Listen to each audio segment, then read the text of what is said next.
হামজা চৌধুরী, আসসালামু আলাইকুম। ওয়ালাইকুম আসসালাম। কেমন আছেন? ভালো আছি স্যার। কেমন আছেন? ভালো আছি। দেশে ফিরেই বাংলায় কথা বললেন হামজা চৌধুরী, দেখালেন বাংলাদেশকে বিশ্বকাপ খেলানোর স্বপ্নটাও। তাই এই নিয়ে বিস্তারিত জানতে হলে ভিডিওটি না টেনে শেষ পর্যন্ত দেখতে থাকুন।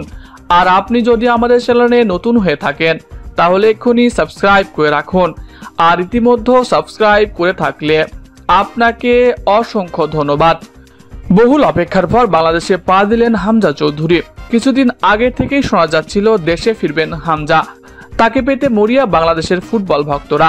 হামজাকে নিয়ে নতুন করে স্বপ্ন দেখতে শুরু করেছে বাংলাদেশি ভক্তরা। কেননা তার মতো বিশ্ব মাতানো ফুটবলার যে বাংলাদেশের জার্সিতে মাঠে পাওয়াটাই গর্বের বিষয়। ধারণা করা হচ্ছে হামজাকে কেন্দ্র করে বাংলাদেশের ফুটবল পাবে হারানো সৌন্দর্য, হারানো ছন্দ। ইংলিশ প্রিমিয়ার লিগ মাতানো বাংলাদেশি বংশোদ্ভূত খেলোয়াড় হামজা চৌধুরী, যিনি সিলেটের সন্তান। ভারতের বিপক্ষে ম্যাচ দিয়েই তার বাংলাদেশের জার্সিতে অভিষেক হতে চলেছে। এই লক্ষ্যেই তিনি দেশে ফিরেছেন আজ সকালে। দেশে ফিরতেই তাকে সাদরে গ্রহণ করে বাংলাদেশি ভক্ত সমর্থক থেকে শুরু করে বাংলাদেশ ফুটবল ফেডারেশন বা ফুফে। এমন আয়োজন দেখে বেশ খুশি হামজা চৌধুরী। এ নিয়ে তিনি বাংলাতে কথা বলে বাংলাদেশি ভক্তদেরকে চমক দেন। তিনি বলেন, আমি দেশে ফিরে বেশ গর্বিত।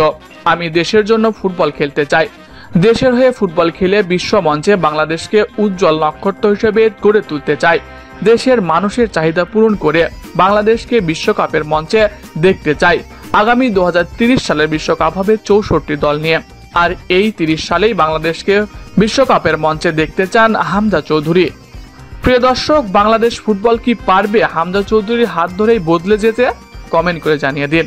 এছাড়াও খেলাধুলার সকল আপডেট সবার আগে পেতে হলে আমাদের চ্যানেলটি সাবস্ক্রাইব করতে ভুলবেন না। ধন্যবাদ সবাইকে।